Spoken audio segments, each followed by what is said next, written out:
ഇക്കാലം നടന്ന സംഭവവികാസങ്ങളുമായി വാരാന്ത്യ കാഴ്ച. ഏവർക്കും സ്വാഗതം. വാശിയേറിയ പോരാട്ടത്തിനൊടുവിൽ നിയമസഭാ തെരഞ്ഞെടുപ്പിൽ കേരളം വിധിയെഴുതിയതും സഭാ നേതൃത്വത്തിനെതിരെ പൊട്ടിത്തെറിച്ച ഷോൺ ജോർജിന്റെ പ്രതികരണത്തിന് പിന്നാലെ പിതാവും പൂഞ്ഞാറിലെ NDA സ്ഥാനാർത്ഥിയുമായ PC ജോർജും അധിക്ഷേപകരമായ പരാമർശങ്ങളുമായി രംഗത്തെത്തിയതുമാണ് ഈ ആഴ്ചയിലെ പ്രധാന സംഭവവികാസങ്ങൾ. നിയമസഭാ തെരഞ്ഞെടുപ്പിൽ കേരളം വിധിയെഴുതിയതാണ് ഈ ആഴ്ചയിലെ പ്രധാന വാർത്തകളിലൊന്ന്. കേരളം ഉറ്റുനോക്കുന്ന നിയമസഭാ തെരഞ്ഞെടുപ്പിന്റെ വോട്ടെടുപ്പ് പ്രക്രിയ സമാധാനപരമായി പൂർത്തിയായിരിക്കുന്നു. ഭരണ തുടർച്ച തേടുന്ന LDFും അധികാരം തിരിച്ചുപിടിക്കാൻ ശ്രമിക്കുന്ന UDFും നിർണായക സ്വാധീനമാകാൻ ശ്രമിക്കുന്ന NDAയും ഒരുപോലെ ആത്മവിശ്വാസത്തിലാണ്. കേരള നിയമസഭാ തെരഞ്ഞെടുപ്പിന്റെ വോട്ടെടുപ്പ് പൂർത്തിയായതോടെ മുന്നണികളെല്ലാം ഇപ്പോൾ വോട്ടെണ്ണൽ ദിനമായ മെയ് 4-നായുള്ള കാത്തിരിപ്പിലാണ്. അതേസമയം 1987 ശേഷമുള്ള ഏറ്റവും ഉയർന്ന പോളിംഗ് ശതമാനമായ 78.27% രേഖപ്പെടുത്തിയത് രാഷ്ട്രീയ കേരളത്തിൽ വലിയ ചർച്ചകൾക്ക് വഴിതെളിച്ചിട്ടുണ്ട്. പ്രത്യേകിച്ച് കോഴിക്കോട്, പാലക്കാട് ജില്ലകളിൽ പോളിംഗ് കുതിച്ചുയർന്നപ്പോൾ പത്തനംതിട്ടയിലാണ് ഏറ്റവും കുറവ് പോളിംഗ് രേഖപ്പെടുത്തിയത്. വടക്കൻ കേരളത്തിലെ പല ജില്ലകളിലും പോളിംഗ് സംസ്ഥാന ശരാശരിക്കും മുകളിലായത് മലബാറിലെ പോരാട്ട വീര്യത്തിന്റെ വീര്യം വ്യക്തമാക്കുന്നു. SIRന് ശേഷമുള്ള ആദ്യ ജനവിധി എന്ന നിലയിൽ മലബാറിലെ വോട്ടുകൾ ആരെ തുണയ്ക്കുമെന്ന ആകാംക്ഷയിലാണ് രാഷ്ട്രീയ കേന്ദ്രങ്ങൾ. ഭരണ തുടർച്ചയുണ്ടാകുമെന്ന് LDF ഉറച്ചു വിശ്വസിക്കുമ്പോൾ 80-ലധികം സീറ്റുകൾ ഉറപ്പാണെന്നും ശക്തമായ ഭരണവിരുദ്ധ തരംഗമുണ്ടെങ്കിൽ അത് 100 കടക്കുമെന്നാണ് UDF ക്യാമ്പിന്റെ കണക്കുകൂട്ടൽ. ഇലക്ഷൻ അഴിമതി എന്നിട്ട് വോട്ടർമാർക്ക് നേരിട്ട് പണം വിതരണം ചെയ്ത് നമ്മൾ കണ്ടോണ്ടിരിക്കുകയല്ലേ. ആ വിഷ്വൽസ് ഇല്ലേ, അത് ആർക്കും പിടിക്കാൻ പറ്റുമോ? വോട്ടർമാർക്ക് നേരിട്ട് പണം വിതരണം ചെയ്യുക. കിറ്റ് എത്രയിടത്ത് റിപ്പോർട്ട് ചെയ്യപ്പെട്ടു? ഇത് റിപ്പോർട്ട് ചെയ്യപ്പെട്ടത് സാധാരണക്കാരനായ ഒരു ധൈര്യമുള്ള കോൺഗ്രസ് പ്രവർത്തകൻ അല്ലെങ്കിൽ UDF പ്രവർത്തകൻ അതിനൊരു ധൈര്യം കാണിച്ച് ക്യാമറയിൽ പകർത്തിയുണ്ട്. ഇല്ലാത്ത എത്ര സ്ഥലത്ത് നടന്നിട്ടുണ്ടത്? വ്യാപകമായി പണം ഒഴുക്കിയിട്ട് അതുപോലുള്ള മറ്റ് സാഹചര്യങ്ങൾ ഒരുക്കി വോട്ട് പിടിക്കാനായിരുന്നു ഒരു ശ്രമം. ഒരു ഭാഗത്ത് അവിശുദ്ധ രാഷ്ട്രീയ കൂട്ടുകെട്ട്, മറുഭാഗത്ത് പണം. ഇത് രണ്ടിനെയും അതിജീവിക്കുന്ന കേരളത്തിലെ ജനങ്ങളുടെ വോട്ടർമാരുടെ അന്തസ് ഉയർത്തുന്ന ഒരു തെരഞ്ഞെടുപ്പ് ഫലമായിരിക്കും ഉണ്ടാകുമ്പോൾ.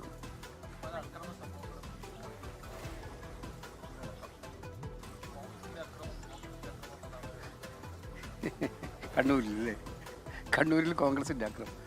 ഇപ്പോൾ സന്ദീപ് വാര്യർ സംസാരിക്കുകയായിരുന്നു. അദ്ദേഹത്തിന് ഇന്നലെ രാത്രി ഉറങ്ങാൻ പറ്റിയില്ല. കാരണം മിക്കവാറും ബൂത്തുകളിലെ ഏജന്റുമാരെയും മറ്റുള്ളവരെ അടിച്ചിട്ട് പുറത്തിറങ്ങാൻ തന്നെ ബുദ്ധിമുട്ടായിരുന്നു. വ്യാപകമായി കള്ളവോട്ട് ചെയ്യാൻ ശ്രമിക്കുന്നു. പത്രങ്ങളിലൊക്കെ ഉണ്ടല്ലോ അത്. ഞാൻ നേരത്തെ ആരോപിച്ചതാണ്. അവരെനിക്ക് നോട്ടീസ് അയച്ചു. ആ നോട്ടീസിന് ഞാൻ മറുപടി അയച്ചിട്ടുണ്ട്. കൃത്യമായിട്ടും കള്ളവോട്ട് ഇവിടെ നടത്താൻ ശ്രമം നടത്തി. കള്ളവോട്ട് നടത്താനുള്ള പരിപാടി അവർക്കുണ്ടായിരുന്നു. അതിനെ എതിർക്കുന്നവരെയൊക്കെ തന്നെ മർദ്ദിക്കുകയും ചെയ്തിട്ടുണ്ടായിരുന്നു. മർദ്ദനം നടന്നത് ഏകപക്ഷീയമായിട്ടാണ്. കോൺഗ്രസ്സുകാർ കണ്ണൂരിൽ CPMനെ മർദ്ദിച്ചു എന്ന് പറഞ്ഞാൽ അതൊരു പുതിയ വാർത്തയാണ്.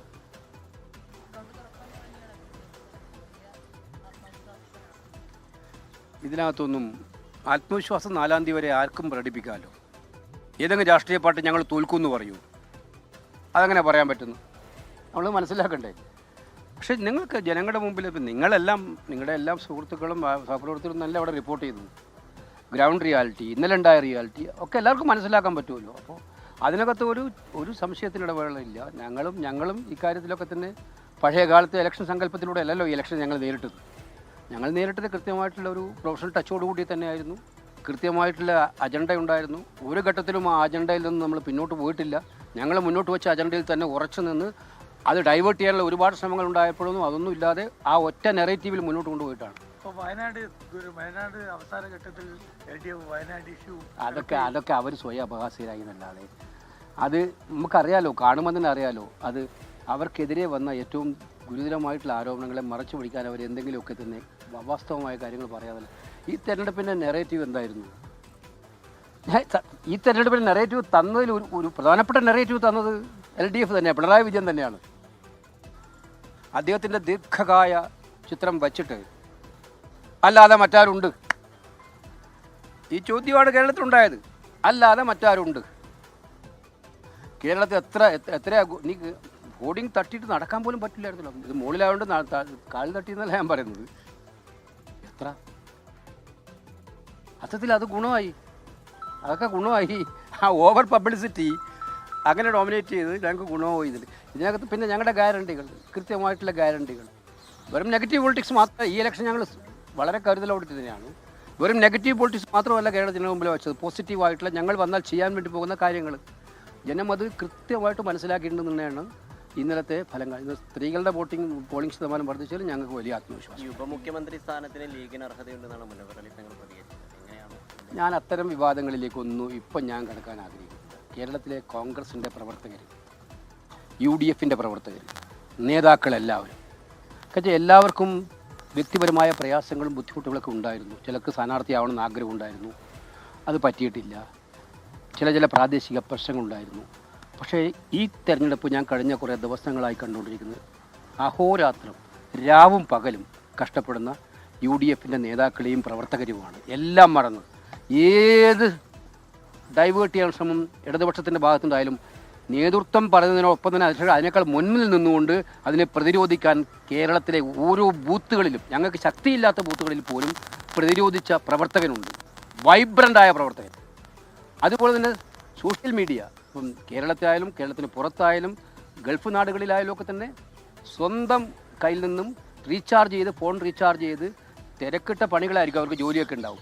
ആ ജോലികൾക്ക് നിന്ന് സമയം കണ്ടെത്തിയിട്ട് സൈബർ പ്രതിരോധം തീർത്ത UDFൻ്റെ പ്രവർത്തകരുണ്ട്. അവരാണ് ഇക്കാര്യം തിരഞ്ഞെടുപ്പിലെ ഏറ്റവും വലിയ താരങ്ങൾ എന്നാണ് എൻ്റെ അഭിപ്രായം. ഈ തിരഞ്ഞെടുപ്പിലെ താരങ്ങളെന്ന് പറഞ്ഞാൽ അവരാണ്. അത്രയും ആത്മാർത്ഥമായിട്ട് ഈ തിരഞ്ഞെടുപ്പ് പാർട്ടിക്കും മുന്നണിക്കും അത്രയും പ്രാധാന്യമാണെന്ന് കണക്കിലെടുത്തുകൊണ്ട് എല്ലാം മറന്ന് എല്ലാം വിട്ടുവീഴ്ചത് അഹോരാത്രം കഷ്ടപ്പെട്ട പ്രവർത്തകരുണ്ട്. അപ്പോൾ അതുകൊണ്ട് അത്തരം ചർച്ചകളിലേക്കൊന്നും ഇപ്പം പോകാൻ ഞങ്ങൾ ആഗ്രഹിക്കുന്നില്ല.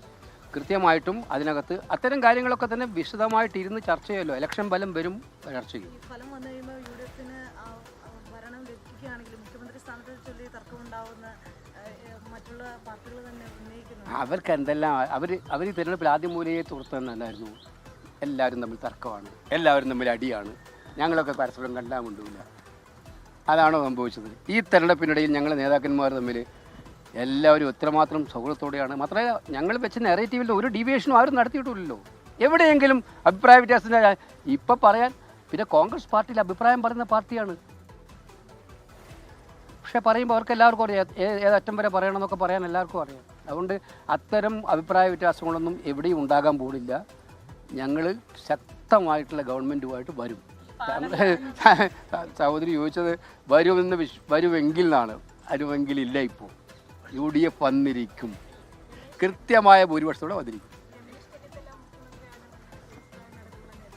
അതുകൊണ്ടാണ് ഞാൻ പറഞ്ഞത്, ആരാഗ്രഹിക്കുന്നത് എന്താ തെറ്റുന്നേ? ഞങ്ങളുടെ പാർട്ടിയിൽ ഇപ്പം അത് CPMലാണ് അങ്ങനെ ആരെങ്കിലും പിണറായി വിജയൻ മാറി നിൽക്കണം എന്ന് പറഞ്ഞിരുന്നെങ്കിൽ അവൻ്റെ സ്ഥിതി എന്താവുമെന്ന് ഞാൻ ആലോചിച്ചുകൊണ്ടിരിക്കുകയായിരുന്നു. അങ്ങനെ ഒരാൾ പറഞ്ഞു പോയാൽ എന്താവും സ്ഥിതി? ഇതങ്ങനെയല്ല. ഇത് അങ്ങനെ അഭിപ്രായം പറഞ്ഞാൽ എന്താ തെറ്റ്? ഞങ്ങളെല്ലാവരും കൂടെ കൂട്ടായിട്ടിരുന്ന് തീരുമാനിക്കും. കാരണം കേരളത്തിലെ ജനങ്ങളാണ് ഒരു മാൻഡേറ്റ് തരുന്നത്. ആ ജനങ്ങളുടെ മാൻഡേറ്റിനോട് അവരോട് പ്രതിബദ്ധത കാണിക്കേണ്ട ഒരു സാഹചര്യമാണ് UDFനും കോൺഗ്രസിനും ഉള്ളത്. ഏറ്റവും കൂടുതൽ കടപ്പാടുള്ള ജനങ്ങളോടാണ്, അതുപോലെ പാർട്ടി പ്രവർത്തകരോടും UDFൻ്റെ നേതാക്കളോടാണ്. അപ്പോൾ അത് കൈവിട്ടുകൊണ്ട് നമ്മളാരും മുന്നോട്ട് പോകാൻ ആഗ്രഹിക്കുന്നില്ല. ഇത് നിങ്ങൾ മനസ്സിലാക്കേണ്ടത്, കേരളത്തിലെ കമ്മ്യൂണിസ്റ്റ് പാർട്ടിയിൽ നിരവധി പേർ ഈ തെരഞ്ഞെടുപ്പിൽ വോട്ട് ചെയ്ത ആർക്കാണെന്ന് നമ്മൾ ഇലക്ഷൻ പെട്ടി പൊട്ടിക്കുമ്പോൾ മനസ്സിലാവും. ചില സീറ്റുകളിലെ പെട്ടി പൊട്ടിക്കുമ്പോൾ മനസ്സിലാവും കമ്മ്യൂണിസ്റ്റ് പാർട്ടി പ്രവർത്തകരുടെ വോട്ട് ആർക്കാണ്. കാരണം അതുകൊണ്ടാണ് ഞാൻ പറഞ്ഞത്, പാർട്ടിക്കകത്ത് ചോദ്യം ചെയ്യപ്പെടുന്നവരുണ്ടാകുമെന്ന് ആഗ്രഹിക്കുന്നവരാണ് പാർട്ടി സ്ഥാനാർത്ഥികൾ. അത് നടക്കുന്നില്ല എന്ന് വന്നപ്പോൾ അവർക്ക് പ്രതികരിക്കാൻ കിട്ടുന്ന ഏക അവസരമാണിത്. അതവർ വിനിയോഗിച്ചിട്ടുണ്ടെന്നാണ് എൻ്റെ കണക്കൂട്ടൽ. ഇനി ഫലം വരുമ്പോൾ നമുക്ക് വ്യക്തമായിട്ട് മനസ്സിലാക്കാം. അല്ല, ആ സാഹചര്യങ്ങളെല്ലാം പരിശോധിക്കാൻ പറഞ്ഞിട്ടുണ്ട്. ഇന്നലെ തന്നെ ഈ സംഭവം അറിഞ്ഞ് തെരഞ്ഞെടുപ്പ് തിരക്കിലാണെങ്കിലും കർണാടക വനം വകുപ്പ് മന്ത്രി, റവന്യൂ വകുപ്പ് മന്ത്രി, മുഖ്യമന്ത്രി ഇവർ 3 പേരെയും ബന്ധപ്പെടുകയുണ്ടായി. അവർ 3 പേരെയും ബന്ധപ്പെട്ട് അടിയന്തരമായിട്ടും, പ്രത്യേകിച്ച് ഞാൻ കർണാടക സർക്കാരിന് നന്ദി പറയുകയാണ് കഴിഞ്ഞ തിരച്ചിലിൻ്റെ സന്ദർഭത്തിൽ ഉണ്ടായിട്ടുള്ള നടപടികളിൽ. അതുപോലെ തന്നെ ഇപ്രാവശ്യവും നടപടി ഉണ്ടാകണമെന്ന് ആവശ്യപ്പെട്ടിട്ടുണ്ട്. ചിക്കമംഗളൂരിലെ ജില്ല മുഴുവൻ തിരയാണ്. ജില്ല ഒരു തരി പോലും ഇടാതെ മുഴുവൻ തിരഞ്ഞുകൊണ്ടിരിക്കുകയാണ് കഴിഞ്ഞത്. പക്ഷേ ഇന്ന് മുതൽ ഒരു സ്പെഷ്യൽ ടാസ്ക് ഫോഴ്സ് തന്നെ രൂപീകരിക്കാൻ അവർ ഇതിനു വേണ്ടി പ്രത്യേകമായിട്ടുള്ള സ്പെഷ്യൽ ടാസ്ക് ഫോഴ്സ് എല്ലാ വിഭാഗം, റവന്യൂ, പോലീസ്, ഫോറസ്റ്റ് ഇവരെല്ലാം ഉൾപ്പെടുത്തിക്കൊണ്ട് സ്പെഷ്യൽ ടാസ്ക് ഫോഴ്സ് ഉണ്ടാവും. അവർ ശക്തമായിട്ടുള്ള നടപടിയുമായിട്ട് മുന്നോട്ട് പോകും. അതിനകത്ത് റവന്യൂ വകുപ്പ് മന്ത്രി ചിക്കമംഗളൂർ ജില്ലയിലുണ്ട്. അദ്ദേഹത്തോട് തെക്കൻ കേരളത്തിൽ വൻ മുന്നേറ്റം UDF പ്രതീക്ഷിക്കുന്നുണ്ട്. അതേസമയം ചുരുങ്ങിയത് 3 സീറ്റുകളിലെങ്കിലും വിജയിക്കാനാകുമെന്ന പ്രതീക്ഷയിലാണ് NDA. വർദ്ധിച്ച പോളിംഗ് ശതമാനം തങ്ങൾക്ക് അനുകൂലമാകുമെന്ന് ഓരോ മുന്നണിയും അവകാശപ്പെടുമ്പോഴും കേരളത്തിന്റെ യഥാർത്ഥ വിധി മെയ് 4-ന് മാത്രമേ വ്യക്തമാകൂ. കേരള രാഷ്ട്രീയത്തിൽ നിർണായക ശക്തിയായ ക്രൈസ്തവ വോട്ടുകൾ സമാഹരിക്കുക എന്നത് BJPയുടെ ദീർഘകാല തന്ത്രങ്ങളിലൊന്നാണ്. എന്നാൽ ഈ ലക്ഷ്യത്തോടെ കേന്ദ്ര സർക്കാർ നടപ്പിലാക്കാനിരുന്ന വിദേശ സംഭാവന നിയന്ത്രണ നിയമ ഭേദഗതി ബിൽ മാറ്റിവെച്ചിട്ടും നിയമസഭാ തെരഞ്ഞെടുപ്പിന് ശേഷം BJP സ്ഥാനാർത്ഥികൾ സഭാ നേതൃത്വത്തിനെതിരെ പരസ്യമായി രംഗത്ത് വന്നത് പുതിയ രാഷ്ട്രീയ ചർച്ചകൾക്ക് വഴിതുറന്നിരിക്കുകയാണ്. ക്രൈസ്തവ സഭകളിലേക്ക് അടുക്കാൻ ശ്രമിക്കുന്ന BJPക്ക് നിയമസഭാ തെരഞ്ഞെടുപ്പിൽ ബിൽ പ്രതിസന്ധി സൃഷ്ടിക്കുമെന്ന് തിരിച്ചറിഞ്ഞതോടെയാണ് അജണ്ട തൽക്കാലത്തേക്ക് കേന്ദ്രം മാറ്റിവെച്ചത്. എന്നാൽ തെരഞ്ഞെടുപ്പിന് പിന്നാലെ അമിത്ഷാ ചോദിച്ചാൽ എന്ത് മറുപടിയാണ് താൻ പറയേണ്ടതെന്നും ഷോൺ ജോർജ് ചോദിച്ചു. സ്വകാര്യ ചാനലിന് നൽകിയ അഭിമുഖത്തിലാണ് ഷോൺ ജോർജ് സഭയ്ക്കെതിരെ രൂക്ഷ പ്രതികരണം നടത്തിയത്. സഭാ നേതൃത്വത്തിനെതിരെ പൊട്ടിത്തെറിച്ച ഷോൺ ജോർജിന്റെ പ്രതികരണത്തിന് പിന്നാലെ പിതാവും പൂഞ്ഞാറിലെ NDA സ്ഥാനാർത്ഥിയുമായ PC ജോർജും അധിക്ഷേപകരമായ പരാമർശങ്ങളുമായി രംഗത്തെത്തി. സഭയ്ക്ക് BJPയെ വേണ്ടെങ്കിൽ തിരിച്ചും അങ്ങനെ തന്നെയാണെന്നായിരുന്നു PC ജോർജിന്റെ പ്രതികരണം. പ്രതീക്ഷിച്ച വോട്ടുകളിലുണ്ടായ ചോർച്ചയാണ് ഇരുവരുടെയും പരസ്യ പ്രതികരണത്തിന് പിന്നിലെന്നാണ് സൂചന. അതായത് ഷോൺ എൻ്റെ മകനാ, മനസ്സിലായില്ലേ? അവൻ സത്യം പറഞ്ഞ് പഠിക്കേണ്ടവനാണ്. സത്യമേ പറയൂ. സഭയില്ല, ഒന്നുമില്ല, ഏതാണോ സത്യം അത് പറയും. ഞാൻ ചോദിക്കട്ടെ, ഇപ്പോഴും ഈ സഭ എന്താ ഇങ്ങനെ ആവുന്നേ? ഞാൻ ഷോൺ പറഞ്ഞതിന് ഇച്ചിരി കൂട്ടി പറയുക. നമ്മുടെ കാഞ്ഞിരപ്പള്ളി ബിഷപ്പ് അയാളൊരു മര്യാദക്കാരനാണെന്ന് ജനം വിചാരിക്കുന്നു. പക്ഷെ അയാളെന്താ ഇത് മടങ്ങളിലെല്ലാം വിളിച്ച് UDF വോട്ട് ചെയ്യാൻ പറഞ്ഞു. മര്യാദയാണോ കാണിച്ചത്? മര്യാദയാണോ? അതുപോലെ അയക്കെന്താ അവകാശം? ഈ സഭ എന്ന് പറഞ്ഞാൽ UDF ആണ്.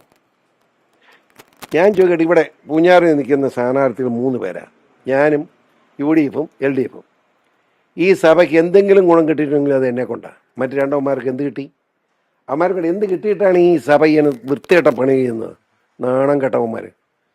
ഈ സഭയെ തള്ളിപ്പറയേണ്ടി വരും. സഭയല്ല തള്ളിപ്പറയുന്നത്, ഈയനെ മെത്രാന്മാരെ തള്ളിപ്പറയും. ഒരു സംശയം വേണ്ട. മെത്രാന്മാരപ്പം നിരന്തരം, അതായത് BJPക്ക് വോട്ട് ചെയ്യേണ്ട, ഇത്രയൊക്കെ വിഷയങ്ങൾ ഉണ്ടായ സാഹചര്യത്തിൽ BJPക്ക് വോട്ട് ചെയ്യേണ്ട എന്നുള്ള അതേ നിലപാടിൽ തന്നെ അവർ നിൽക്കുകയാണ് അല്ലേ? ബോധം വിവരം വേണ്ട ഇവനൊക്കെ. ഞാൻ പച്ചക്കങ്ങ് പറയാം. അതായത് നിയമം കൊണ്ടുവരുന്നു. ആ നിയമം കൊണ്ടുവരുന്ന എംപാർക്ക് ഇത്ര വിഷമം. വിദേശത്ത് പണം മേടിക്കുന്നു. ആ പണം മേടിക്കുന്ന കണക്ക് കൊടുത്താലില്ല കുഴപ്പം. ഇതൊക്കെ രസമല്ല. എന്നിട്ടും കത്തോലിക്ക സഭയാണ് ക്രിസ്ത്യാനിയാണോ എന്ന് വെച്ചാൽ അമിത്ഷാ തന്നെ നേരിട്ടിടപെട്ട് കത്തോലിക്ക സഭയുടെ ഇതിനോട് പറഞ്ഞു, ഒരു പ്രശ്നമില്ല, നിങ്ങൾ വഴക്കുണ്ടാക്കണ്ട, നിങ്ങളെ ഒരു ഉപദ്രവം ഉണ്ടാകില്ല, കണക്ക് തന്നാൽ മതി. ഏത് കണക്ക് തന്നാലും അപ്രൂവ് ചെയ്തേക്കാം. അതുപോലെ തന്നെ റിജു മന്ത്രി ഇതുകൊണ്ട് ക്രൈസ്തവ യോഗത്തിന് ഒരു ബുദ്ധിമുട്ടും ഉണ്ടാകാൻ അനുവദിക്കാൻ പ്രശ്നമില്ലെന്ന്. എന്നിട്ട് ഇവന്മാർ പിന്നെ എന്തിനാണ് കിടന്ന് കുരയ്ക്കുന്നത്? ആ കൊര UDFന് വേണ്ട. ഇവൻ്റെയൊക്കെ മനസ്സിലിരിക്കുന്ന നാറിയ രാഷ്ട്രീയമാണ്. അതാണ് പച്ചയ്ക്ക് ഞാനിങ്ങ് വർത്താനം പറഞ്ഞു. പാലാ പിതാവുണ്ടല്ലോ, ഓരോ മെത്രാന്മാരുടെ മനസ്സിലിരിക്കുന്ന രാഷ്ട്രീയം ഓരോരുത്തന്മാർ പറയുക. പാലാ പിതാവുണ്ടല്ലോ, അങ്ങനെ ഇതുവരെ ഒരു രാഷ്ട്രീയം പറഞ്ഞില്ലല്ലോ. അങ്ങനെ ഏതെങ്കിലും പാർട്ടിക്ക് വോട്ട് ചെയ്യാൻ പറഞ്ഞില്ലല്ലോ. അപ്പം അങ്ങനെ പറയുന്നവന്മാർ ഉണ്ട്. അത് അവരെപ്പറ്റി അവരെ ആ രീതിയിൽ തന്നെ അതായി പറയാം. രാഷ്ട്രീയം പറയുന്ന മെത്രാന്മാരെ രാഷ്ട്രീയക്കാരെ ഞങ്ങൾ കാണും. ഞങ്ങളും രാഷ്ട്രീയമായിട്ട് ഇടപെടും. അവരോട് ബഹുമാനമൊന്നും ഞങ്ങൾക്ക് കാണുകയില്ല. അത്രോ വേറെ പ്രശ്നം. പത്രത്തിൽ അതിരൂക്ഷ വിമർശനം ദീപി ഒരു പത്രമാണോ? ആ പത്രം വായിക്കുന്നൊരു വട്ട്. അതിപ്പോൾ ഞാനും എന്നും വായിക്കുന്നുണ്ട്. ചരമം അറിയാൻ വേണ്ടി അത് പറ്റുള്ളൂ. ചരമ വാർത്ത ഇത്ര നാണം കെട്ടിയ ഒരു പത്രമുണ്ടോ? ഞാൻ ചോദിക്കട്ടെ, ഇവിടെ അത് നിങ്ങൾ പത്രം എടുത്തോ? 3 സ്ഥാനാർത്ഥി മത്സരിക്കുക. എൻ്റെ പേരോ പടമോ ഇന്നുവരെ വന്നിട്ടില്ല ദീപികയിൽ. അത്ര തന്തയ്ക്ക് പറക്കാത്തവന്മാരാ ആ ദ്വീപ് നടത്തുന്നത്, മനസ്സിലായില്ലേ? ഞാൻ പറയാം, ഒരു ഇലക്ഷന് 3 മുന്നണി സ്ഥാനാർത്ഥി, 2 മുന്നണി സ്ഥാനാർത്ഥി പടവും മൂന്നാമത്തെ മുന്നണി സ്ഥാനാർത്ഥി കൊണ്ട് പറയാനുള്ള മര്യാദ കാണിക്കണേ ഇവന്മാർ. തന്തയ്ക്ക് പറക്കാത്തവരെന്നേ പറഞ്ഞത് ഇവന്മാരെ പറ്റി, ദീപിയെ പറ്റി. വൃത്തികെട്ടവന്മാർ. ആ പത്രം വായിക്കരുതെന്ന് ഞങ്ങളോട് പറയുന്നു. ദൈവം അനുകരിച്ച് നിയമസഭയിലും ഈ പത്രം വായിക്കരുതെന്ന് ഞങ്ങളോട് പറയും. സഭയുടെ ആശങ്കകളാണ് പലപ്പോഴും പത്രത്തിലൂടെ, ദീപിക പത്രത്തിലൂടെ എഡിറ്റോറിയലായിട്ടൊക്കെ വരുന്നത്. അത് ശ്രദ്ധിച്ചിട്ടില്ലേ? അതിന് ആശങ്ക എന്താ? കേന്ദ്ര സർക്കാർ കേന്ദ്രത്തെ നിയമത്തെപ്പറ്റി വളരെ വ്യക്തമായിട്ട് ഇവന്മാരെല്ലാം കൂടെ പോയി സംസാരിച്ചല്ലോ കേന്ദ്ര ഗവൺമെൻറ്റുമായിട്ട്. അവിടെ ആശങ്കയില്ലെന്ന് പറഞ്ഞ് ഇറങ്ങിക്കഴിഞ്ഞ് വൃത്തിയോട് പറയുക. ഇലക്ഷൻ വരുന്ന രാഷ്ട്രീയം. അതെ മിനിങ്ങാന്ന് എനിക്കാണ് എങ്ങനെയാണ് ബി ജെ പിക്ക് അല്ല UDF വോട്ട് ചെയ്യണമെന്നു പച്ചയ്ക്ക് അങ്ങ് പറയല്ലേ, മോശമല്ല പറച്ചിലൊക്കെ. ഇനി എന്തായിരിക്കും സഭയോടുള്ള ഒരു നിലപാട് എന്തായിരിക്കും? സഭയോട് സഭ നമ്മുടേതാ. മെത്രാന്മാരാണോ സഭ? നിങ്ങൾ ആര് പറയും സഭ മെത്രാന്മാരാ സഭയെന്ന്? സഭയെ മെത്രാന്മാരുമായിട്ടല്ല. സഭയിലെ അതായത് പിന്നെ ഒരു പട്ടം കിട്ടിയാൽ ആൾ ചാകുന്നവരെ പട്ടം കിട്ടിയിട്ടുണ്ട് അച്ഛനെ. ഒരു മെത്രാനായാൽ ചാകുന്നവരെ മെത്രാനായി, അത് മാറ്റാൻ പറ്റുകയില്ല. അതാണ് സഭയുടെ നിയമം. എന്ന് വിചാരിച്ച് ഇവന്മാർ പറഞ്ഞ മുഴുവൻ കേട്ടോണമെന്നൊന്നും സഭയെ പറഞ്ഞിട്ടില്ല. സഭ ഞാൻ വിശ്വാസിയാണ്. കഴിഞ്ഞ ഞായറാഴ്ചയും പള്ളിയിൽ പോയി കുർബാന കണ്ട് കുമ്പസാരിക്കുക മാത്രമല്ല, കുർബാന കണ്ടത് മാത്രമല്ല കുർബാന കൈക്കൊണ്ടവനായി. ഞാനാ പറയുന്നത് ഈ മെത്രാന്മാർ കഴിക്കുന്ന പൂക്കൃത്തരമാണെന്ന് മനസ്സിലായില്ലേ? പറയാതിരിക്കാൻ പറ്റും. ബിഷപ്പ് ആവശ്യപ്പെട്ടത് ദോഷം ചെയ്തെന്ന് കരുതുന്നുണ്ടോ? എനിക്കൊരു ചുക്കും പറ്റിയില്ല. അയാൾ പറഞ്ഞപ്പോൾ ഷെവലിയർ VC സെബാസ്റ്റ്യൻ അങ്ങേര് വിളിച്ച സിസ്റ്റേഴ്സ് പറഞ്ഞു എത്ര അങ്ങനെ മൂളത്തരം പറയും, നിങ്ങളത് കേൾക്കണ്ടെന്ന്. അപ്പോൾ തീർന്നു പോയി. എന്താണ് ഈ തുടർ ഞങ്ങളുടെ ലക്ഷ്യം എന്താണെന്ന് ചോദിച്ചാൽ എല്ലാ മതവിഭാഗങ്ങളെയും മാന്യമായി കൊണ്ടു നടക്കണമെന്നാണ് BJPയുടെ ലക്ഷ്യം. എത്ര ശ്രമിച്ചാലും അത് BJPയെ കുറ്റപ്പെടുത്തണമെന്ന് നിർബന്ധ ബുദ്ധിയുള്ളവരെ അങ്ങനെ ഞങ്ങൾ കൈകാര്യം ചെയ്യും. മനസ്സിലായി? മെത്രാന്മാർ അങ്ങനെ ആഗ്രഹിച്ചാൽ ജനം കിട്ടണ്ടേ? എല്ലാ മെത്രാന്മാരും ഇല്ലല്ലോ, കുറച്ച് മെത്രാന്മാരിൽ ഈ പണി കൊണ്ടിറങ്ങി. ശ്രമം നടത്തിയിട്ട് എന്തുകൊണ്ടാണ് സഭ BJPയുമായിട്ട് അടുക്കാത്തത്? സഭ BJPയുടെ അടുക്കണം നിർബന്ധമില്ലെന്നേ. സഭ അടുക്കേണ്ടപ്പോൾ ജനം അടുക്കണം, അല്ല സഭ അടുക്കണ്ട. സഭ വേറെ, ജനം ക്രിസ്ത്യാനി വോട്ട് കിട്ടാതെ ഞാനിങ്ങനെ ജയിക്കുന്നത് ഇവിടെ?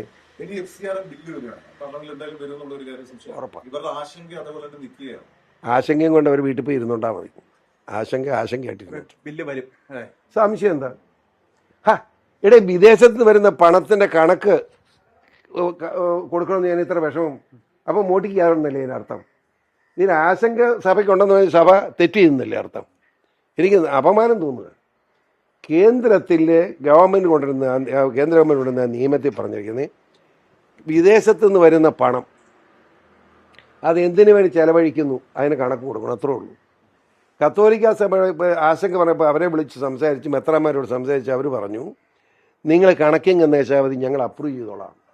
അതിനെ കണക്ക് കൊടുക്കാൻ എത്ര മടി?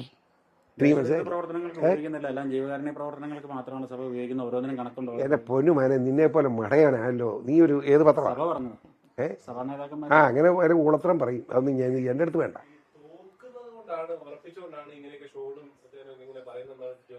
അങ്ങനെ നീ കണക്കാക്കിക്കും, ഞാൻ സമ്മതിച്ചിരിക്കുന്നു. പ്രശ്നം തീർന്നല്ലോ. 4-ാം തീയതി കാണണം ആ മോന്ത, അത്ര കൊടുക്കും. എവിടെ 20,000 വോട്ടിന് ഭൂരിപക്ഷം ജയിക്കും, സംശയമുണ്ടോ? എൻ്റെ അഭിപ്രായത്തിൽ ഈ മെത്രാന്മാർ ഇങ്ങനെ മൂളത്തരം കൊണ്ട് നടക്കാൻ പാടില്ല. അത് ശരിയല്ല, ആ നടപടി തെറ്റാണ്. ഏത് പ്രശ്നത്തിനും പരിഹാരം ഉണ്ടാക്കുന്ന അമിത്ഷാ പറഞ്ഞു, റിജ്ജു പറഞ്ഞു, പ്രധാനമന്ത്രി പറഞ്ഞു. എന്നിട്ടും പോരെ പിന്നെ ആരാ പിന്നെ മെത്രാന്മാരുടെ കാരണന്മാരും ഒന്നും പറയണം? നീ മനസ്സിലായില്ല? ബില്ല് വരും, എന്തായാലും ബില്ല് വരും. സഭയ്ക്ക് വേണ്ടെങ്കിലും BJPക്കും വേണ്ട എന്നുള്ള നിലപാട് സ്വീകരിക്കുമോ? സഭയ്ക്ക് വേണ്ടെന്നോ? BJPയെ വേണ്ട, ഞങ്ങളെ വേണ്ടാത്തവരെ ഞങ്ങൾക്കും വേണ്ട. സംശയം വല്ലതും ഉണ്ടോ? തീർച്ചയായിട്ടും. അവരെന്നാ കുന്തം പണിയാനാ? എന്നാ പണിയാനാ? ഇവിടെ പണിതിട്ട് എന്നാ കിട്ടി? ഇവിടെ സിസ്റ്റേഴ്സിന് വരെ വിളിച്ച് പറഞ്ഞല്ലോ വോട്ട് ചെയ്യണം, ചെയ്തോ? ആ പറഞ്ഞ സിസ്റ്റേഴ്സല്ലേ എന്നോട് പറഞ്ഞ് ഇങ്ങനെ വിളിച്ച് നടന്നു. അവരെല്ലാം നമുക്ക് വോട്ട് ചെയ്തത്. പണ്ടായിരുന്നു ഈ മെത്രാനും കുത്രാനും ഒക്കെ പറയുന്നത് വെച്ച് മനുഷ്യ വോട്ട് ചെയ്യുന്നത്. ഇപ്പം ആരും കിട്ടുകയില്ല.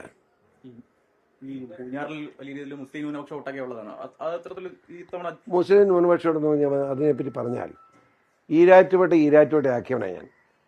ആ നന്ദിയില്ലാതെ എന്നോട് പെരുമാറുന്നത് ശരിയാണെന്ന് ഈരാറ്റുപേട്ട മുസ്ലിങ്ങൾ ചർച്ച ചെയ്യട്ടെ.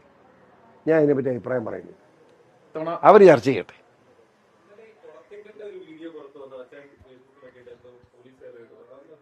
അവന് തലയ്ക്ക് സ്ഥിരമില്ലാത്തതുകൊണ്ട് പറയുന്ന മനെ. ഞാൻ അവിടെ എനിക്കറിയത്തില്ല അയാൾ എന്താണ്. ചുമ്മാ കയറി പോലീസ് ഒരു സർക്കിൾ ഇപ്പോഴത്തെ ആൾ അവൻ അടിയുണ്ടാക്കി എൻ്റെ കുഴപ്പമാണ്. ഞാൻ പറഞ്ഞു അവനോട് പോലീസ് ദിവസം എന്നതാ സംഭവം, 100 മീറ്റർ അകലെയേ പോളിംഗ് ബൂത്ത് 100 മീറ്റർ അകലെയേ പാടുള്ളൂ എന്ന ഈ പരസ്യം 50 മീറ്റർ കൊണ്ട് ബൂത്തിട്ടിരിക്കുക. മാറ്റാതിരിക്കാൻ പറ്റുമോ? അവിടെ ചെയ്യുന്ന എല്ലാവരെയും മാറ്റി, എല്ലാ പാർട്ടിക്കാരെയും LDA BJP ഉണ്ടായിരുന്നു, കമ്മ്യൂണിസ്റ്റ് എല്ലാവരും മാറ്റി. ഇവൻ്റെ മാത്രം ഞാൻ MLA മാറ്റി തന്നു. ബോധമുണ്ടോ? എന്നാ ചെയ്യാൻ? മാനസികമായി സംഘർഷത്തിൽപ്പെട്ട് ബോധമില്ല നടക്കുകയാണ്. തോറ്റു എന്ന് ഉറപ്പായി 3-ാം സ്ഥാനത്തായത്. അതിൻ്റെ ഒരു തിരിച്ചടിയില്ല. എന്താ എല്ലാ മെത്രാന്മാരും ഇറങ്ങാത്തേ? ചില മെത്രാന്മാർ ബൈ ബർത്ത് ചിലർ കോൺഗ്രസ്സാണ്. അവർ മെത്രാനായാലും അവർ മാർപ്പാപ്പ ആയാലും കോൺഗ്രസ് ആയിരിക്കും. അത്രേ ഉള്ളൂ കാര്യം. അത് സാമാന്യ മര്യാദയുണ്ടെങ്കിൽ മെത്രാന്മാരൊന്നും രാഷ്ട്രീയത്തിൽ ഇടപെടാതിരിക്കുക. കുഴപ്പം ഞാൻ ചോദിക്കട്ടെ, പാലാപ്പിതാവുണ്ടല്ലോ, അങ്ങേരുടെ രാഷ്ട്രീയം അങ്ങനെ വീട്ടുകാരൊക്കെ എനിക്കറിയാം. പുള്ളി ഇന്ന് വരെ ഏതെങ്കിലും രാഷ്ട്രീയം പറഞ്ഞിട്ടുണ്ടോ? പറയാൻ. അപ്പം ജോർജേട്ടാ, ഈ സഭയ്ക്കെതിരെയല്ല മെത്രാന്മാർക്കെതിരെയാണ് പ്രതിഷേധം. അതെ അതെ അതെ അതെ, സഭയ്ക്കെതിരെ അതിന് വട്ടുണ്ടോ? സഭയാ.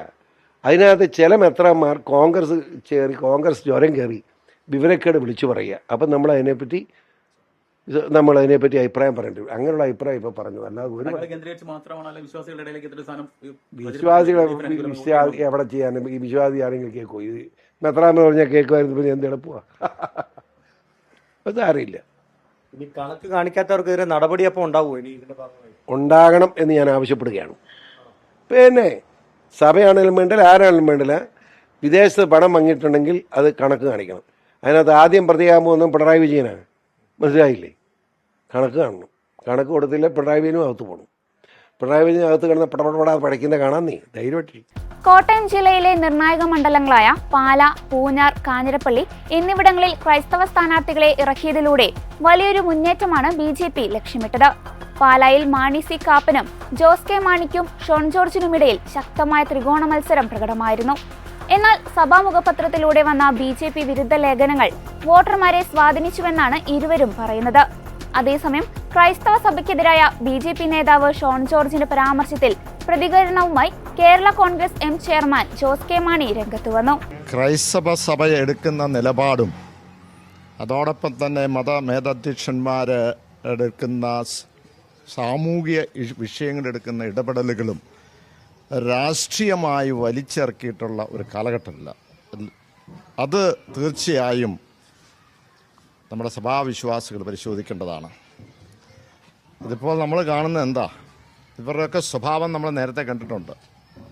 ഈ കള നാണയങ്ങളും ആ മുഖം മൂടി ഇന്ന് പുറത്ത് വന്നിരിക്കുന്നു, ജനങ്ങൾ തിരിച്ചറിഞ്ഞിരിക്കുന്നു എന്നതാണ്. ഇനി BJP അത് തിരിച്ചറിയും ഉടനെ തന്നെ. ഞങ്ങളൊരു അവകാശവാദത്തിനുമില്ല. സാമൂഹ്യ വിഷയങ്ങൾ ഏതെങ്കിലും ഒരു സമൂഹത്തിൻ്റെ അല്ലെങ്കിൽ ഏതെങ്കിലും സമുദായത്തിൻ്റെ ആയിട്ടല്ല ഞങ്ങൾ ഏറ്റെടുക്കുന്നത്. ആ സാമൂഹ്യ വിഷയങ്ങളിൽ എല്ലാ സമുദായങ്ങളും എല്ലാ സമൂഹവുമുണ്ട്. അവിടെ കേരള കോൺഗ്രസ് പാർട്ടി മുന്നോട്ട് വന്നിട്ടുണ്ട്, ഇടതുപക്ഷം മുന്നോട്ട് വന്നിട്ടുണ്ട്. അവിടെ ഒരു അവകാശവാദവും ഇല്ല. നമുക്ക് ആ വിഷയങ്ങളൊക്കെ സോൾവ് ചെയ്യണം, അതിന് പരിഹാരം കാണണം എന്നുള്ളത് മാത്രമേ ഉള്ളൂ. അല്ല, ആ സമയത്ത് ഞാൻ പ്രതികരിച്ചു. ഒരു തരത്തിൽ പറഞ്ഞാൽ ഞാനാണ് ആ വിഷയവുമായി ബന്ധപ്പെട്ട ഏറ്റവും ആദ്യമേ എടുത്തത്. അതേതെങ്കിലും ഒരു സമുദായത്തിൻ്റെ ആയിട്ടല്ല. അന്ന് ഞാൻ പറഞ്ഞു അത് കൊടുങ്കാറ്റാണെങ്കിൽ ഇനി സുനാമി വരാൻ പോവുകയാണ്. കാരണം ഈ വരുന്ന നമ്മുടെ FCRയുടെ വിഷയം കഴിഞ്ഞതിന് ശേഷം ഇപ്പോൾ ക്രൈസ്തവ വെൽഫെയർ ബോർഡ് വരുന്നത് അത് സുനാമി ആയിരിക്കും. അത് വളരെ ഗൗരവമായി നിങ്ങൾ ഓരോരുത്തരും പഠിച്ചാൽ അതിനെപ്പറ്റി മനസ്സിലാവും. അല്ല, ഞാനത് പറഞ്ഞല്ലോ, സാമൂഹിക വിഷയങ്ങൾ ഇടപെട്ട് കഴിയുമ്പോൾ രാഷ്ട്രീയപരമായി അത് വലിച്ചിറക്കുന്നത് ഒരു കാരണവശാലും അത് ശരിയല്ല. ഏത് സമുദായമാണെങ്കിലും, അത് ക്രൈസ്തവ സമൂഹമാണെങ്കിലും ഏതായാലും അത് ഏറ്റവും മോശപ്പെട്ട ഒരു പ്രവർത്തനമാണ് ഓരോ ഇൻഡിവിജ്വൽ ഇപ്പോൾ കാണിച്ചു വെക്കുന്നത്. അത് ഒരിക്കലും നമുക്ക് ജനസമൂഹം, വിശ്വാസ സമൂഹം സമ്മതിച്ചു കൊടുക്കില്ല. കേരളത്തിലെ ക്രൈസ്തവ വോട്ടുകൾ സമാഹരിക്കാനുള്ള BJPയുടെ തന്ത്രങ്ങൾ ഈ തെരഞ്ഞെടുപ്പിലും പൂർണ്ണമായി ലക്ഷ്യം കണ്ടില്ലെന്നാണ് സ്ഥാനാർത്ഥികളുടെ പ്രതികരണങ്ങൾ വ്യക്തമാക്കുന്നത്. സഭാ നേതൃത്വത്തിനെതിരെ PC ജോർജും ഷോൺ ജോർജും നടത്തിയ പരസ്യ പ്രസ്താവനകൾ വരും ദിവസങ്ങളിൽ BJP സംസ്ഥാന നേതൃത്വത്തിന് കനത്ത തലവേദന സൃഷ്ടിക്കും. സഭയുമായുള്ള അനുനയ ചർച്ചകൾ മുടങ്ങാനും ഇത് കാരണമായേക്കാം. കേന്ദ്ര സർക്കാർ FCR നിയമവുമായി മുന്നോട്ടു പോകുമെന്ന് PC ജോർജ് നൽകുന്ന സൂചന സഭകളോടുള്ള കടുത്ത നിലപാടിന്റെ തുടക്കമാണോ എന്ന് കാത്തിരുന്ന് കാണേണ്ടതുണ്ട്. ഇതോടെ വാരാന്ത്യ കാഴ്ച പൂർണ്ണമാകുന്നു. അടുത്ത ആഴ്ച വീണ്ടും കാണാം. നന്ദി.